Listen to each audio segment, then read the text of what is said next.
Parliament elections కు time దగ్గర పడుతుండటంతో సవాళ్ల పర్వం తెరపైకి వచ్చింది. అధికార కాంగ్రెస్ ప్రతిపక్ష బీఆర్ఎస్ నేతలు సై అంటే సై అని మాటల యుద్ధం నడుస్తోంది. దమ్ముంటే ప్రస్తుత పదవులకు రిజైన్ చేసి ఎంపీ ఎన్నికల్లో పోటీకి దిగాలని ఒకరిపై మరొకరు సవాల్ విసురుతున్నారు.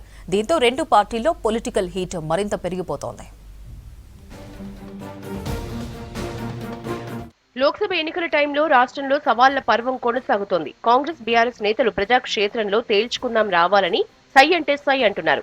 చేవేళ్ల సభలో మాజీ మంత్రి కేటీఆర్ ను ఉద్దేశించి సీఎం రేవంత్ చేసిన కామెంట్స్ తో వివాదం మొదలైంది. సీఎం కుర్చీ వారసత్వంగానో ఇనాంగానో రాలేదని, పార్టీ కార్యకర్తల కష్టం తన శ్రమతో దక్కిందన్నారు. దమ్ముంటే లోక్సభ ఎన్నికల్లో ఒక్క సీటైనా గెలుచుకో చూద్దామని సవాల్ చేశారు రేవంత్. ఆ సొల్లువాగుడు వాగే కేటీఆర్ కి సవాలు విసురుతున్నా, బిడ్డ ఇయ్యాల నేనే ముఖ్యమంత్రి, నేనే పిసిసి ప్రెసిడెంట్ ను, రేపు రాబోయే పార్లమెంట్ ఎన్నికల్లో నేను సవాలు విసురుతున్నా. నీ చేతనైతే దమ్ముంటే నువ్వు మొగోడు అయితే ఈ తెలంగాణ రాష్ట్రంలో బిడ్డ ఒక్క సీటు గెలిచి చూపించు. సీఎం రేవంత్ కామెంట్స్ పై మాజీ మంత్రి కేటీఆర్ కూడా సీరియస్ గా రియాక్ట్ అయ్యారు. తాను సిరిసిల్ల ఎమ్మెల్యేగా రిజైన్ చేస్తారని, సీఎం పదవికి ఎమ్మెల్యే పదవికి రాజీనామా చేసి వస్తే మల్కాజ్గిరి లోక్సభ స్థానం నుంచి పోటీ చేద్దామా అని రేవంత్ కు ప్రతి సవాల్ విసిరారు కేటీఆర్. ఒక్క సీటైనా గెలవము అనే మాట మాట్లాడావు కదా, నీకు నిజంగానే దమ్ముంటే రేవంత్ రెడ్డి గారు, నేను సవాల్ చేస్తా ఉన్నా, నిజంగానే ధైర్యం ఉంటే, నిజంగానే దమ్ముంటే, తెగువ ఉంటే నువ్వు రా, కొడంగల్ ఎమ్మెల్యే పదవికి రాజీనామా చేయి, ముఖ్యమంత్రి పదవికి రాజీనామా చేయి, మన మల్కాజ్గిరిలో నీ పార్టీ అభ్యర్థిగా నువ్వు రా, నేను కూడా నా ఎమ్మెల్యే పదవికి రాజీనామా చేసి నేను కూడా వస్తా, అక్కడే తెలుసుకో.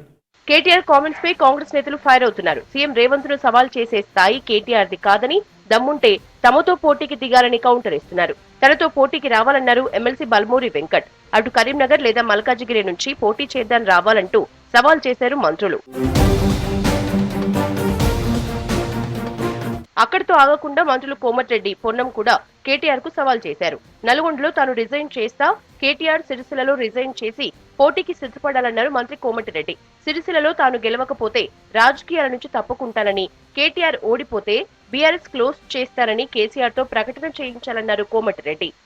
సిద్దిపేట గజ్జోలో పెట్టుకుని ఆపలు 30,000తో గెలిచినాం, మేము 55,000తో గెలిచినాం, 10 ఏళ్ళు ప్రతిపక్షంగా ఉండి అప్పుడే రిజల్ట్ చేయాలి ఇన్సిల్తో.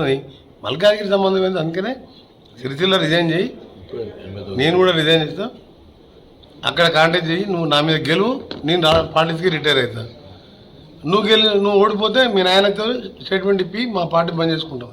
కోమటిరెడ్డి సవాల్ కి తోడు మంత్రి పొన్నం కూడా కేటీఆర్ కి కౌంటర్ ఇచ్చారు. కేటీఆర్ ది మంత్రులపై మాట్లాడే స్థాయి కాదన్నారు. వచ్చే ఎన్నికల్లో కరీంనగర్ పార్లమెంట్ నుంచి కేటీఆర్ పోటీ చేయాలన్నారు పొన్నం.